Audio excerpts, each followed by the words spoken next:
Hello, we have a RIC Webley here, Royal Irish Constabulary.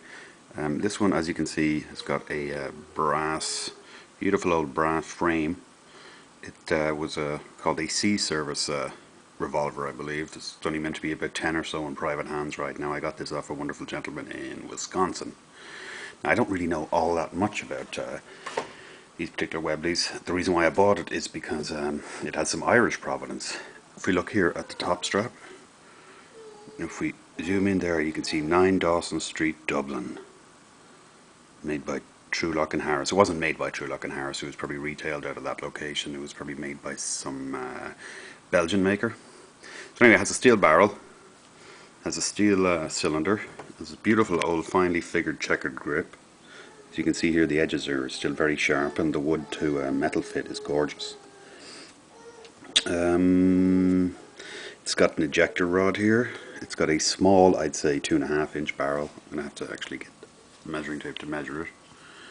The hammer spur is nicely knurled, and on the side it's marked 450C. I don't know what the C is for. This would shoot 450, I suppose Adams or Corto. It would have to be a reduced power black powder load though, because these brass frames might stretch a bit.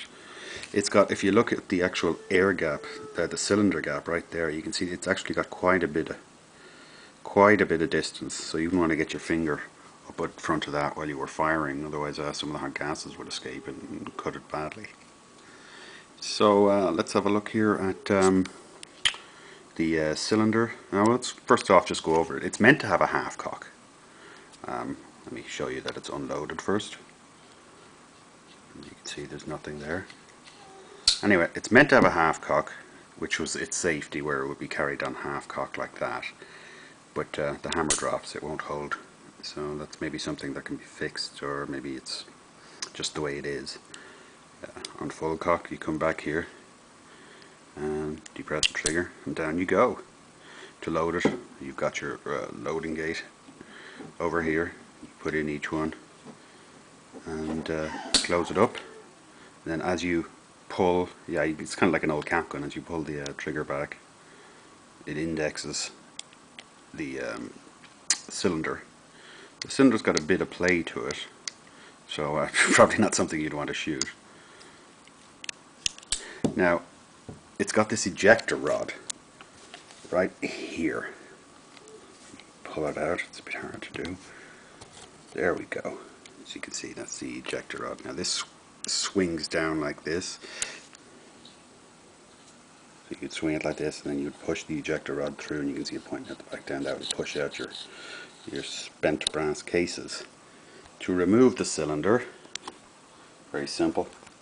After you've moved this ejector rod around, you've got another axis pin here that pulls out like this, and the cylinder pops out. The cylinder's in pretty good shape. It's got some pitting at the back, and it's got some crud and pitting in the actual cylinders, in the actual chambers. But it looks like it would hold up to an actual firing. Not that I'll be doing that, of course. Let's have a look at the rifling. Rifling is pretty nice on this. Put my pen up there, as you can see. It's got some pitting of that with good sharp edges to it.